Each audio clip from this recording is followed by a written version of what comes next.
निधि स्वच्छ की स्वस्ति क्लासेस में आप सभी का स्वस्ति अभिवादन है। दोस्तों, क्लास 10th की एसएसटी का एनसीईआरटी का दूसरा चैप्टर है नेशनलिज्म इन इंडिया। इसमें कुल 4 टॉपिक्स हैं, 2 आज कवर करेंगे, द फर्स्ट वर्ल्ड वार, खिलाफत एंड नॉन कोऑपरेशन, और differing strands with in the movement. ये तो आज कवर कर देंगे इस वीडियो में। और towards civil disobedience and the sense of collective belonging, ये इससे अगले वाले वीडियो में मैं कवर कर दूंगा। पहले समझ लेते हैं कि इस चैप्टर में देखना क्या है। एक, राष्ट्रवाद यानी कि नेशनलिज्म भारत में कैसे आया। क्या ये वैसा ही था जैसा यूरोप में आया था कि वो अपने पुराने राज महाराजाओं को हटाने के बाद और आपस में जो छोटे छोटे टुकड़ों में बटे थे उनको एक साथ लाने के बाद ला पाए, या ये कुछ अलग था? वास्तव में ये अलग ही था, क्योंकि हमारे यहाँ जो राष्ट्रवाद आया उसका मेन रीजन था अंग्रेजों से मुक्ति। अच्छा, एक बात बताओ, अगर सब अंग्रेजों से मुक्ति चाह ही रहे थे और 1885 में इसी काम के लिए जो है हमारी कांग्रेस पार्टी की स्थापना भी हो चुकी थी, तो इतना समय क्यों लगा? और यही चैप्टर जो है इसको बारे में बताता है। कई बार ऐसा भी होता है कि सब एक ही लक्ष्य के लिए, एक ही एम के लिए लड़ रहे हैं, लेकिन उनके जो टारगेट्स हैं वो बिल्कुल अलग अलग हो सकते हैं, और उसी का खामियाजा देश ने भुगता, उसी का खामियाजा अलग अलग वर्गों ने भुगता। कैसे? बात शुरू करते हैं। सबसे पहला टॉपिक है द फर्स्ट वर्ल्ड वार, खिलाफत एंड नॉन कोऑपरेशन। देखिए, आप सबको पता है कि फर्स्ट वर्ल्ड वार 1914 से 1918 तक हुआ। जब भी लड़ाई होगी तो जाहिर सी बात है प्रोडक्शन तो बैठ जाएगा, और जो पैसा जनता के स्वास्थ्य पे, शिक्षा पे खर्च होना चाहिए वो सारा युद्ध में, मशीनों में, आपका जो है बारूद में, गोलियों में, इन सब पे खर्च होगा। तो इसका परिणाम क्या होगा? Hardship for the common people. देखो, लड़ाई कोई भी कराए, राजनेता ही कराते हैं, लेकिन दिक्कत आम आदमी को होती है। दूसरी बात, चूंकि इस लड़ाई में ब्रिटेन हिस्सा ले रहा था और हम पर ब्रिटेन रूल कर रहा था, तो जाहिर सी बात है वो तो जबरदस्ती रिक्रूटमेंट हमारे यहाँ कराएगा। भाई हमसे वो कहेगा कि जी अपनी सेना भेज दो, या अपने नागरिकों को हमारे यहाँ के लिए लड़ने भेज दो। हम कहेंगे जी हमने भेजते, तो वो कहेगा कोई पूछ थोड़ी रहा हूँ, 2 चांटे मारेगा, पब्लिक को बटली करेगा और लेके चला जाएगा। इसी लड़ाई में अगर आप देखो तो 12-13 मिलियन पीपल जो है मारे गए, ऐसा 1921 की सेंसस बताती है। और मुसीबत कभी एक तरफ से आती नहीं है, इसे जीवन में भी अप्लाई करके देख लेना, जब भी आएगी चौतरफ आएगी। एपिडेमिक हो रही है, इन्फ्लुएंजा और फैल गया है, तो कॉमन पीपल जो है उसको लग रहा है, आम आदमी को, कि भाई तेरा तो जीना बिल्कुल जो है मुश्किल हो चुका है, पर चलो लड़ाई टलेगी तो तेरे जीवन के दिन सुधरेंगे। पर ऐसा हुआ नहीं, ऐसा हुआ नहीं। और ऐसे समय में ही भारत की राजनीति में उस व्यक्तित्व का प्रवेश होता है जिससे आप सहमत भी हो सकते हैं, आप असहमत भी हो सकते हैं, लेकिन आप उसे खारिज नहीं कर सकते। वो व्यक्तित्व हैं गांधी जी। मुझे लगता है इस पीढ़ी को एक बार सुन जरूर लेना चाहिए गांधी जी को, फिर आपको वो समझ में आते हैं कि नहीं आते हैं। इससे गांधी जी को और आपको दोनों को कोई फर्क नहीं पड़ता है, वो बाद में जज कर लेना, पर सुनना बहुत जरूरी है। आप गांधी जी से बचे बिना चल नहीं सकते। गांधी जी खाली हाथ आते भी नहीं है। भाई आ कहां से रहे हैं? ऑब्वियसली अफ्रीका गए हुए थे, तो 1915 में गांधी जी अफ्रीका से वापस आते हैं, और वहां एक बहुत अच्छा आइडिया सत्याग्रह का वो प्रयोग कर चुके थे। जब गांधी जी भारत में आते हैं, भारत की राजनीति में, तो गांधी जी की कोई पूछ ऐसी नहीं थी, लेकिन मैं तो कहता हूं कमाल का व्यक्तित्व है वो व्यक्ति। 1915 में आते हैं और 47 में देश आजाद होता है। 32 साल के अपनी इस अवधि में उस व्यक्ति ने कितने लोगों को, कितने बड़े जो है समूह को अपने अपने तरीके से प्रभावित किया। Isn't it amazing? खैर, देखेंगे कैसे। तो जो सत्याग्रह का आइडिया है ये बात करता था सच की। गांधी जी का ये मानना था, अगर आप सच के लिए लड़ाई कर रहे हैं तो फिर फिजिकल फोर्स की आपको कोई जरूरत नहीं है। अगर कोई आपको मार भी रहा है तो आप अपने उस पर टिके रहिए, नॉन वायलेंस पे। और गांधी जी को यह भी लगता था कि जो नॉन वायलेंस है, अहिंसा है, यही सारे भारतीयों को एकजुट कर सकता है। अगर हम, जो हमारे ऊपर प्रहार कर रहा है, हमला कर रहा है, या हमें दबा रहा है, अत्याचारी है जो, अगर हम उसकी चेतना पर प्रहार करते हैं, तो ऐसा गांधी जी का मानना था। ठीक है, गांधी जी को अपना कौशल दिखाने का कब अवसर मिला? जब 3 जगह, गांधी जी के 3 मूवमेंट हैं ये, मैंने रीजनल मूवमेंट्स भी कह सकते हैं आप। देखो कौन कौन से हैं। एक चंपारण 1917 में होता है, फिर दूसरा यहीं खेड़ा 1917 गुजरात में, और 1918 अहमदाबाद में। तीनों को समझ लिए, तीनों में हुआ क्या क्या था। देखो, चंपारण बिहार में पड़ता है। यहां पर एक सिस्टम था, 3 कठिया सिस्टम। 3 कठिया सिस्टम कहते हैं, जो कट्ठा होता है, भाई ये क्या होता है? कट्ठा जमीन को नापने का एक मेजरमेंट है, एक यूनिट है उसकी, बीघे में नापते हैं। 1 बीघा में 20 कट्ठा होते हैं। तो अंग्रेज ये कहते थे और उनके नुमाइंदे कि आपको 3/20 भाग पे जो है नील की खेती करनी है, इंडिगो की खेती करनी है। इंडिगो मतलब वही जो कपड़ों में लगाते हैं आप, आया नया उजाला 4 बूंदों वाला। अब इस इंडिगो की खेती करने के लिए अंग्रेज जो थे, लालच के चलते सबसे उपजाऊ जमीन मांगते थे। और इसके अलावा उनको जो निकालना होता है, पौधों से नील निकालना, ये बड़ा ही जो है हेक्टिक प्रोसेस होता था, बहुत ही बदबूदार ये काम हुआ करता था, लेकिन किसानों को करना पड़ता था। और सर अगर नहीं करें तो भाई जो नहीं करते थे तो महिलाओं को नंगा बांध के जो है पेड़ से बांध दिया जाता था, नंगा करके। इसके अलावा सूरज की ओर को देखते रहो, यही सजा दे दी किसी को। पुरुषों को पीटा जा रहा है तो जबरदस्ती उनके साथ हो रही थी। किसान चाहते थे भाई कोई तो उनकी समस्या सुने। अब हम पे अंग्रेज रूल कर रहे हैं और यहाँ पर जो है मेन पार्टी एक ही है, कांग्रेस, तो भाई कोई कांग्रेस का आए हमारी बात सुने, ऐसा लगता था किसानों को। तो श्री राजकुमार शुक्ल जो थे, जो किसान थे बिहार के, वो ढूंढने चलते हैं कि कोई बड़ा नेता मिल जाए। बड़े नेता उस समय लोकमान्य बाल गंगाधर तिलक साहब हुआ करते थे, वो उनके पास भी जाते हैं, वो गणेश शंकर विद्यार्थी के पास जाते हैं, वो मदन मोहन मालवीय जी के पास जाते हैं। तब विद्यार्थी जी उनसे कहते हैं कि भाई आप गांधी जी से संपर्क करो। तब गांधी जी को तो कोई विशेष जानता नहीं था भारतीय राजनीति में तब। खैर गांधी जी ये स्वीकार कर लेते हैं, चंपारण पहुंचते हैं। और ये पहली बार भारत में ऐसा हुआ, विद्रोह तो पहले भी हुए, रिवोल्ट तो पहले भी हुए, लेकिन ये जो था ये बिल्कुल प्लान्ड था और नॉन वायलेंस, अहिंसक आंदोलन था नागरिकों के अधिकार के लिए। शायद दुनिया में अपना पहले तरीके का था ये। और यहां पर गांधी जी आते हैं, उनकी समस्याओं को सुनते हैं, और ये सिस्टम जो था अंग्रेज बाद में स्वीकार करते हैं कि ये गलत तरीके से चलाया जा रहा है, और इस लड़ाई को गांधी जी जीत जाते हैं। सेम समस्या, मुझे तो कई बार ये भी लगता है पढ़ाते हुए कि चीजें एक ही रहती हैं, जगह के नाम बदलते हैं। अब आप देखो चंपारण में है, असली समस्या किस चीज की है? असली समस्या है टैक्स की, पैसे की। मैं तो हमेशा कहता हूं कि आप दो ही चीजों को देखो, रिलीजन को देखो, धर्म को देखो, और इसके अलावा आप टैक्स को देखो, यानी कि पैसे को देखो, मनी को देखो। इनके अलावा कुछ बचेगा नहीं आपको। यहां भी सेम समस्या है खेड़ा में, जो गुजरात में जगह पड़ती है। फसल नष्ट हो चुकी है, फिर भी सरकार कही जा रही है, सरकार मतलब ब्रिटिश सरकार, कि भाई नहीं लगान दो लगान दो लगान दो। ये भी चाहते थे कोई आए। गांधी जी यहां भी आते हैं, इनकी समस्याएं भी सुनते हैं, और यहीं पर सरदार वल्लभ भाई पटेल का इनको साथ भी मिलता है, और इस तरीके से ये समस्या भी हल हो जाती है। अहमदाबाद मिल में यहाँ पे भी दूसरा किस्म का कलेश था। वो ये था कि यहाँ पे ना एक प्लेग नामक बीमारी फैल गई थी। पहले जब प्लेग फैलता था तो उन दिनों इतने सेफ्टी कंसर्न तो होते नहीं थे, तो शहर के शहर बर्बाद हो जाते थे। उससे बचने का एक ही कारण है कि आप शहर ही छोड़ दें। अब अगर मजदूर शहर छोड़ देगा, समझ रहे हो, तो फिर वो किस तरीके से, उसको कंपनी कैसे रुकेगी, मिल कैसे रुकेगी? तो एक घोषणा कर दी गई कि ठीक है हम 75% जो है बोनस देंगे मजदूरों को। ऐसा अहमदाबाद के जो मिल के मालिक थे उन्होंने कहा। भाई ये तो कपड़ा बनाने का बहुत बड़ा केंद्र है, ठीक है जिन्होंने कहा दे देंगे। जैसे बीमारी खत्म हो जाती है तो अब उनको लगता है मजदूरों को कि ये हमें मिलना ही मिलना चाहिए, क्योंकि उनके जो ना दिन के घंटे तय हैं, बहुत ही बुरी हालातों में वो काम करते थे, ना कोई छुट्टी हुआ करती थी। तो उन्होंने इस बात को लेकर स्ट्राइक कर दिया कि भैया हमारा बोनस भी वापस ले रहे हो। अब गांधी जी ने आके यहाँ पर सबसे पहली भूख हड़ताल की, फर्स्ट हंगर स्ट्राइक अगर गांधी जी की आपको देखने को मिलती है तो वो यही मिलती है अहमदाबाद में। ठीक, तो ये 3 क्षेत्रीय आंदोलन थे गांधी जी के, चंपारण, अहमदाबाद और खेड़ा। ये 3 क्षेत्रीय मतलब एक बिहार से संबंधित था और 2 गुजरात से संबंधित थे। अच्छा, इधर ये सब चल रहा है और गांधी जी लगातार जो है जीत पे जीत हासिल किए जा रहे हैं, तो कांग्रेस क्या कर रही है पार्टी, और क्या अंग्रेज चुपचाप बैठे हुए देख रहे हैं? नहीं, दोनों को समझते हैं। देखो भारत में जो कांग्रेस पार्टी थी, इसमें अपने आप में 2 दल बटे हुए थे। भाई हम पे रूल ही इसलिए हुआ है कि हम बटे रहते थे। तो उसमें एक पक्ष है आपका मॉडरेट, मॉडरेट कहते हैं उदारवादी। मतलब जैसे कोई लड़का है, उसने अभी ना फेसबुक पे फ्रेंड रिक्वेस्ट भेज दी है, अभी वो शुतुरमुर्ग की तरह गर्दन उठाए देख रहा है, अरे भाई कभी तो लड़की एक्सेप्ट करेगी।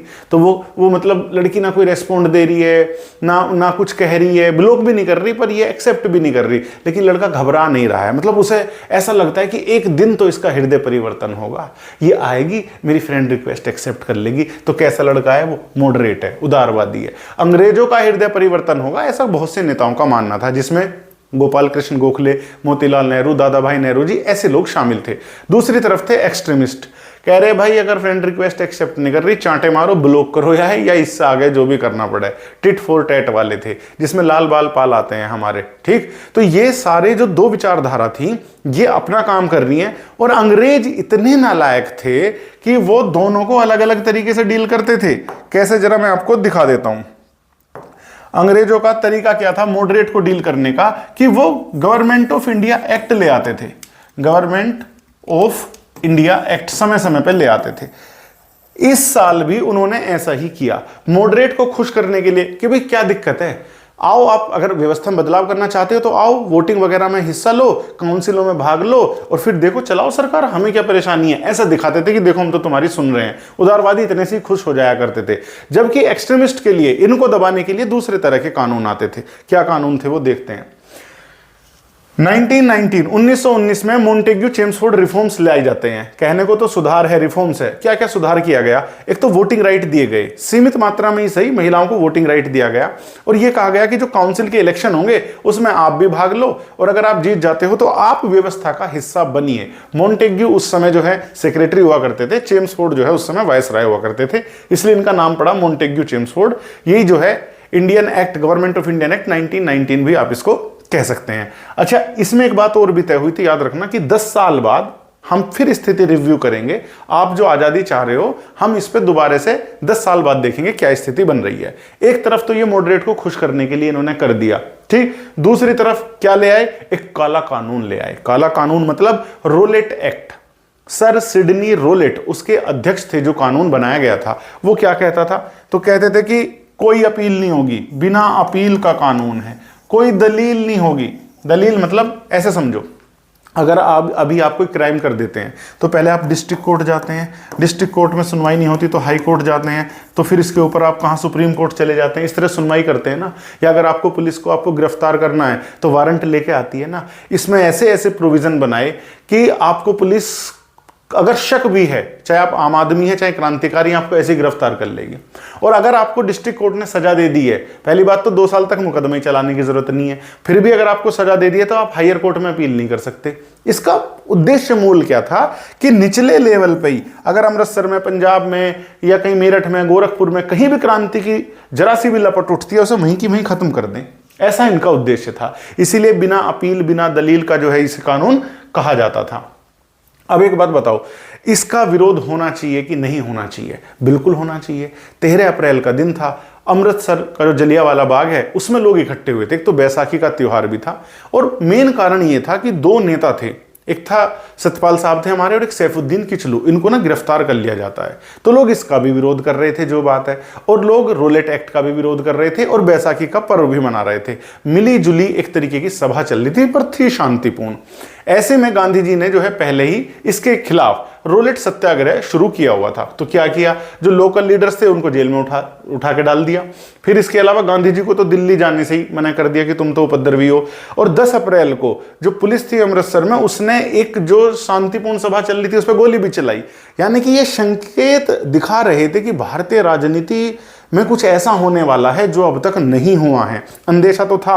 और जब मार्शल लॉ इंपोज किया गया, मार्शल लॉ कहते हैं जब कमांड आर्मी के हाथ में दे दी गई, जनरल डायर जो मेन हुआ करता था, तब तो ये बिल्कुल साफ हो गया था कि कुछ भयावह है, कुछ डरावना होने वाला है। और वही हुआ भी जब 13 अप्रैल को इस 1919 में जलियांवाला बाग में ये जनरल डायर पहुंच जाता है और अंधाधुंध गोलियां बरसाता है। उसमें स्त्रियां, बच्चे, ठीक है, और सब, एक कुआं था वहां, डेड बॉडी से वो भी भर जाता है। ये आप फोटो में देखेंगे तो बिल्कुल आपको साफ दिखाई देगा। ये गोलियों के निशान आज तक दीवारों में बने हुए हैं। कई बार इतिहास आपको यूं भी पढ़ना चाहिए ताकि इस नस्ल को पता चल सके, इस पीढ़ी को पता चल सके कि ये जो आजादी आप जो मुफ्त में भुनाए बैठे हो, ये आपको यूं ही नहीं मिल गई है। आपको पढ़ना चाहिए।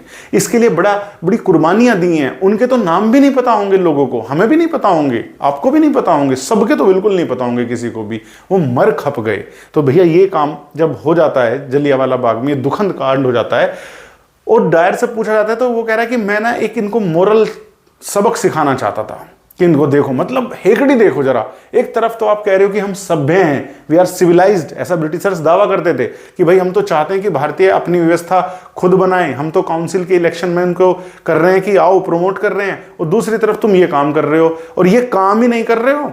बाद में डायर को वहां बुलाकर इंग्लैंड में सम्मानित किया जा रहा कि बहुत अच्छा काम किया, तो तुम्हारा दोगला चेहरा दिखाई देता है ब्रिटिशर्स का। वो अलग बात है कि बाद में उधम सिंह ने डायर को जो है वहीं जाकर गोली मारी, वो आपके चैप्टर में खैर दिया हुआ नहीं है। इसके बदले में क्या हुआ, जब ये जलियांवाला बाग हुआ तो होना ही था भाई, प्रतिक्रिया होनी थी, हड़ताल होने लगी, पुलिस के साथ जो है गोलाबारी हो रही है आपकी। और गवर्नमेंट ने क्या किया, गवर्नमेंट ने कैसे रेस्पॉन्ड किया, इसको देखने वाली बात है। भाई साहब इतना निर्दयी तरीके से एक तो गलती करी, ऊपर से अब उसे ढकने की कोशिश कर रहे हैं। सत्याग्रही जो थे हमारे, उनको अपनी नाक रगड़नी पड़ रही है। चिलचिलाती दोपहरी में उनको बुला रहे हैं, पैदल घुटनों के बल, कोहनी के बल रेंगना पड़ रहा है, सलाम करना है आपको सभी साहिब को। और तो और हद होगी जब कुछ जगह जिनमें गुजरानवाला जैसे गांव शामिल है पंजाब में, जो पाकिस्तान में पड़ता है, बम तक बरसा दी। आप समझ सकते हो कितनी बदतमीजी से ब्रिटिश सरकार ने कितनी क्रूरतापूर्वक ये काम किया है। अब ऐसे में रोलेट सत्याग्रह जो गांधी जी ने लॉन्च किया था उसको वो बंद कर देते हैं। देखो यहां मुझे बड़ी परेशानी होती है, आपको भी होनी चाहिए। क्यों? जब भी गांधी जी कोई ऐसा निर्णय लेते हैं, मैं हमेशा एक बात कहता हूं, राष्ट्र है ना आपकी प्रयोगशाला नहीं, it's not a personal laboratory for you, किसी के लिए भी नहीं है, चाहे कितना ही बड़ा नेता क्यों ना हो। आप देश की प्रयोगशाला नहीं बना सकते। अगर हिंसा हो रही है और इस बिना पे आप जो है आंदोलन को बार बार रोक देते हैं, आंदोलन रातों रात खड़े नहीं होते हैं, इसको बनने में समय लगता है, बहुत लोग मरते खपते हैं, बहुत लोगों को बहुत कठिनाइयों से गुजरना पड़ता है, और जैसे ही एक मोमेंटम पकड़ता है आप उसे बंद कर देते हैं। तो रोलेट सत्याग्रह को आपने इसलिए वापस कर लिया क्योंकि आपको लगा कि वायलेंस बहुत ज्यादा हो गया है। ठीक है, गांधी जी का जो लगा हो उस समय, तो इसकी जो लिमिटेशंस थी वो क्या थी? एक तो ये शहरों और कस्बों तक ही जो है सीमित रहा। दूसरा, गांधी जी को यह भी लगा, जो गांधी जी का पक्ष था मैंने कहा वो भी आपको जानना चाहिए, गांधी जी को यह लगा कि थोड़ा सा जो है इसका जो मतलब एरिया है वो बड़ा होना चाहिए, इसको थोड़ा सा और धार दो, और ऐसे में उनको मिला एक खिलाफत इशू। अब जी ये कहां से निकल गया? ये निकल के आया आपका फर्स्ट वर्ल्ड वार से। फर्स्ट वर्ल्ड वार में जो दो ग्रुप लड़ रहे हैं, एक तरफ इटली ऑस्ट्रिया हंगरी जर्मनी वाले और ओटोमन एम्पायर हैं, दूसरी तरफ जो है रशिया फ्रांस और ब्रिटेन है। मैंने अभी पीछे भी बताया आपको कि जब भी कोई इस तरह विश्व स्तर पर या सेंट्रल गवर्नमेंट की हरकत हुआ करे तो आप दो चीजें जरूर देखा कीजिए। एक आपका रिलीजन बहुत इंपॉर्टेंट रोल प्ले करता है, जैसे यहां किया ये ब्रिटेन, ये क्रिश्चियनिटी को मानने वाले, और ये ओटोमन एम्पायर आपका ये हो गया इस्लाम को मानने वाला। और जो सबसे बड़े धार्मिक गुरु थे वो यहां रहते थे टर्की में, खलीफा बोलते थे। ऐसा माना जा रहा था कि ब्रिटेन कुछ इस तरह की संधि, इस तरह की ट्रीटी करेगा जिससे कि खलीफा का पद भी समाप्त हो सकता है या इनकी शक्तियों को नियंत्रित तो पक्का किया जाएगा। अब ये बात सारे हलके में फैल रही है और मुसलमानों में भी फैल रही है, और इस वजह से जो भारतीय मुसलमान हैं वो भी अंग्रेजों के खिलाफ हो रहे हैं। इसी से निकला खिलाफ होना, अगेंस्ट होना किसी के। गांधी जी को मौका लगा तो एक खिलाफत कमेटी जो बनाई गई थी बॉम्बे में 1919 में, दो भाई थे मोहम्मद अली साहब और शौकत अली साहब, इन लोगों ने बनाई थी। ये उस समय युवा मुसलमान जो थे, इनको आप कह सकते हो सुधारक थे, इनकी गांधी जी ने सहायता ली। शुरू में कांग्रेस ने बहुत विचार विमर्श किया कि करना चाहिए कि नहीं करना चाहिए, और कलकत्ता में फिर सेशन हुआ और 1920 में non cooperation movement, non cooperation मतलब असहयोग आंदोलन, असहयोग करेंगे हम, सरकार के साथ सहयोग नहीं करेंगे।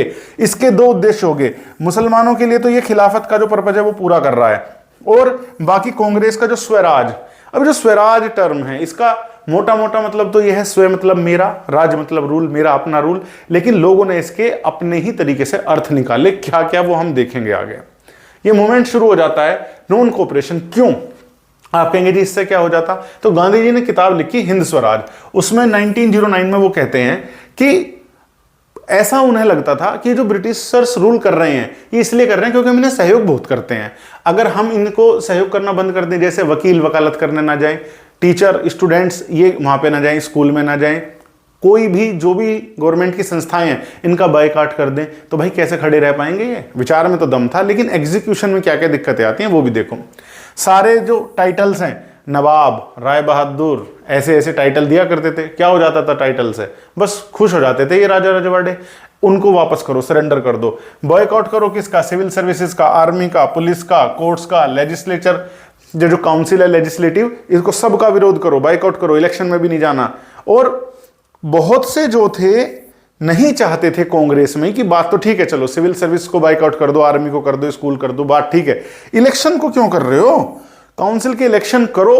कांग्रेस का एक धड़ा समझता था कि इलेक्शन में जाएंगे तो हमें पता लगेगा कि सरकार किस तरीके से पॉलिसीज अपनी लागू कर रही है, और जो जो कमियां हैं वो हम जनता के सामने लाके दिखाएंगे। बात उनकी भी पूरी तरीके से गलत नहीं थी, लेकिन देखो जब जब आप टूटते हो, जब जब आपकी सेंट्रल पावर कमजोर होती है, जब जब आप छोटे छोटे हिस्सों में टूटोगे, इसका फायदा तो हमेशा दूसरे को मिलेगा। ब्रिटिशर्स चाहते भी यही थे।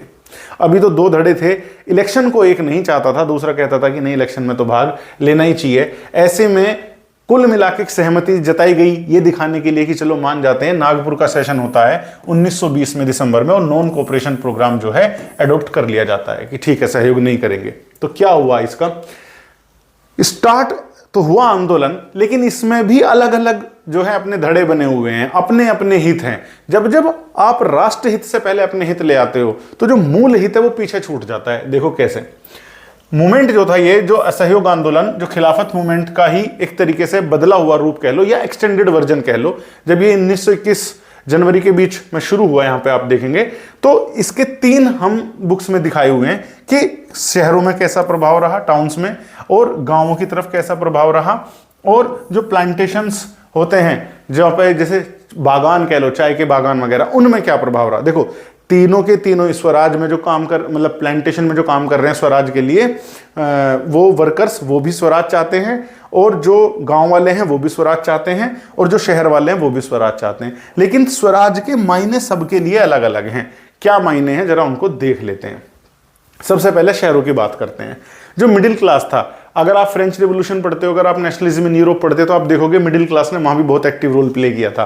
यहां भी सेम काम करता है। स्टूडेंट्स ने स्कूल छोड़ दिए हैं, टीचर्स ने वही रिजाइन कर दिया है, गलत को दे दिया है, और काउंसिल इलेक्शन का भी बॉयकॉट कर दिया गया है। एक जस्टिस पार्टी नहीं करती है, क्योंकि ये मद्रास की पार्टी है और नॉन ब्राह्मण की थी। इनको लगता था कि कांग्रेस में ब्राह्मणों का ज्यादा दबदबा है, और अगर हम इलेक्शन में जाते हैं तो नॉन ब्राह्मण्स को पावर मिलने का, और पॉलिटिकल पावर ही एकमात्र जरिया है, इसलिए ये जरूर इसमें भाग लेते हैं।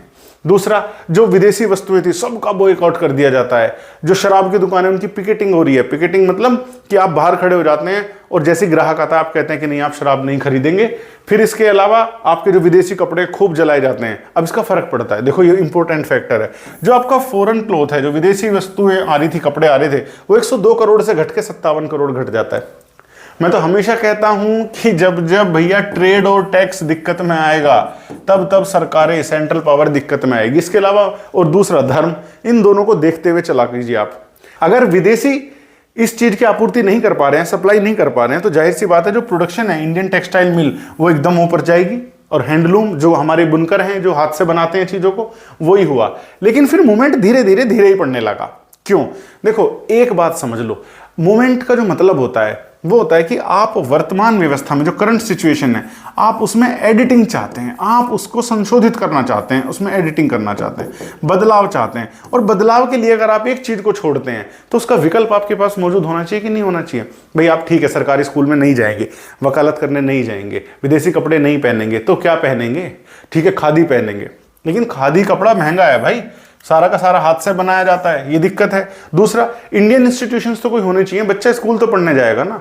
अरे ठीक है अंग्रेजों का ना होगा, भारतीयों का होगा, तो क्या भारतीयों ने बिल्कुल अपने संस्थान खोले ही नहीं? खोले, लेकिन वो बहुत, ऐसा तो है नहीं कि बटन दबाती चीजें हो जाती हैं, उसमें समय लगता है। तो धीरे धीरे जो स्टूडेंट्स थे, टीचर्स थे, वकील थे, वो वापस वहीं जाने लगे जहां की वो पहले जाया करते थे। यानी कि एक तरीके से जो था मूवमेंट वो स्लो पड़ गया शहरों में। गांव में देखते क्या होता है, शहरों से ये मूवमेंट गांव की तरफ फैला, और विशेष रूप से किसानों में, ट्राइबल्स में। पहले किसानों में देख लेते हैं कैसा काम करते हैं। जैसे किसानों के ग्रुप हुआ करते थे अवध में। अगर आप देखोगे तो बाबा रामचंद्र जो सन्यासी थे, फिजी से लौटे हुए थे, थोड़ा बहुत अनुभव था इन्हें। ये जो है एक ताल्लुकदार और जमींदारों के खिलाफ एक आंदोलन खड़ा कर देते हैं। क्या? तो किसानों का यह मानना था कि बेगार मतलब यह है कोई पेमेंट नहीं देते थे, और मुफ्त का काम करवाना। बे प्रीफिक्स होता है, किसी भी वर्ड में लगा दो, बेशरम, जिसको शर्म ही नहीं है, तो बिना तनख्वाह दिए जो है वो उनसे काम करवा रहे हैं, और मतलब जूता बजा रहे हैं उनमें अलग। तो इनको लगा किसानों को कि भाई स्वराज का यही मतलब है, एक तो हमारा बेगार हट जाए। भाई सही बात है ना, पहले मेरा हित आएगा ना, ऐसा कुछ लोगों को लगा, और उसके बाद में देश के हित के बारे में सोचूंगा। मेरे लिए आजादी क्या है, मेरे लिए स्वराज क्या है, ये बेगार हट जाए। दूसरा, नाई धोबी का बंद कर दिया। नाई धोबी जो जमींदारों की सेवा किया करते थे, ना तो हम तुम्हारे बाल काटने आएंगे, ना तुम्हारी सेवा करने आएंगे, ना तुम्हारे कपड़े धुलेंगे। अपने ही देश में जो सरकार के नुमाइंदे हैं, जो ब्रिटिश सरकार के नुमाइंदे हैं, उनके खिलाफ ये एक स्वराज का आंदोलन बन गया। तो जून 1920 में फिर जवाहरलाल नेहरू अवध जाते हैं, और वहां पे वो क्या करते हैं, अक्टूबर में एक अवध किसान सभा की फॉर्मेशन होती है, जिसमें नेहरू जी थे, बाबा रामचंद्र थे, और दूसरे भी शामिल थे। और देखते ही देखते 300 से ज्यादा शाखाएं इसकी फैल जाती हैं अवध के क्षेत्र में। तो अब कांग्रेस को क्या लगेगा? कांग्रेस को लगेगा भाई बड़ी पार्टी होगी है, अंग्रेजों के खिलाफ लड़ना चाहती है, तो क्यों ना हम इसका इस्तेमाल करें। बात तो ठीक है, सोच ठीक है, लेकिन फिर इंप्लीमेंटेशन में दिक्कत क्या हो जाती है? दिक्कत ये हो जाती है कि ये जो किसान है, ये मूल रूप से ब्रिटिश सरकार का ही विरोध कर रहे हैं, लेकिन बदले में हो क्या रहा है, ताल्लुकदार के जो व्यापारी है उनके घर जो है उन पे हमले हो रहे हैं, बाजारों को लूट लिया जा रहा है, और जो फसलों के जो भंडार हैं उन पे जो है हमला कर लिया जा रहा है, उन पे किसान कब्जा कर ले रहे हैं। और कई जगह तो एक एक्सप्लेनेशन होने लगी कि कुछ किसान कह रहे हैं भाई गांधी जी ने ये कहा है अब तुम्हें कोई टैक्स नहीं देना। मतलब महात्मा जी के नाम पे नए नए वर्जन चल पड़े, जैसा आज भी होता है। अब तो हम खूब इंफॉर्मेशन टेक्नोलॉजी के युग में रह रहे हैं, पर खबरें कई बार ऊपर से आती हैं कुछ और नीचे फैलती हैं कुछ और। बस वैसे ही उस समय तो सोच के देखो, इंफॉर्मेशन ऐसे आती नहीं होगी पहली बात इतनी तेजी से, और जो आती होगी वो घुल मिल के आती थी। तो नए नए वर्जन तैयार होने लगे। जैसे कि एक वर्जन आप देखोगे ट्राइबल पीजेंट्स का, उनके लिए स्वराज के क्या मायने हैं। तो एक गुदेम हिल्स हैं, आंध्र प्रदेश में पड़ती हैं, वहां पे ना इनको ट्राइबल्स को परेशान कर रखा था अंग्रेजों ने। इनसे सड़कें बनवाते थे, इनके पशुओं के जो चरने के लिए जमीन वगैरह थी उसको इस्तेमाल नहीं होने देते थे, इनको कोई तनख्वाह भी नहीं देते थे, और जबरदस्ती का काम करवा रहे हैं, सड़कें बनवा रहे हैं। तो लोग इनसे परेशान तो थे। ऐसे में ही एक यहां पर लीडर पैदा हुए, तो कौन? अल्लूरी सीताराम राजू। ये कहते थे भाई मेरे पास बहुत ही स्पेशल पावर है। ये गांधी जी के जो कदम है उनकी वकालत तो करते थे कि ठीक है खादी हमें पहननी चाहिए और हमें जो है स्वराज के लिए लड़ाई भी करनी है, लेकिन उसके लिए ये कहते थे गुरिल्ला वार। गुरिल्ला वार कहते हैं छिप के वार करना और फिर वापस छिप जाना, उस पद्धति को अपनाते थे। जबकि गांधी जी तो नॉन वायलेंस की वकालत करते थे। लक्ष्य एक ही है, यही तो दिखाने का प्रयास हो रहा है कि लक्ष्य एक ही है लेकिन तरीके बदल जा रहे हैं। बाद में क्या हुआ, इनको जो है पकड़ लिया जाता है और 1924 में इनको जो है फांसी दे दी जाती है, एग्जीक्यूट कर दिया जाता है।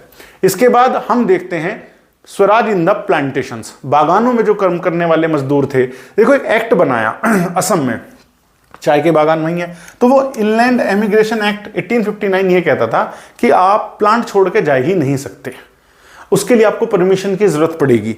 तो भाई जब ये लहर दौड़ी कि अब हम स्वराज की बात कर रहे हैं, गांधी जी पूरा प्रयास कर रहे हैं, तो इनको लगा, जो ये वर्कर्स थे, कि इसका मतलब ये हुआ कि अब हम अपने घर जा पाएंगे, बिना किसी परमिशन के जा पाएंगे। और लोग अपने घर की तरफ निकल लिए, सब कुछ छोड़ छाड़ के चल दिए, गांधी राज आ जाएगा। भाई ये कभी अपने घर निकले तो, लेकिन पहुंच नहीं पाए, इनको पकड़ लिया गया, इनको बुरी तरीके से पीटा गया।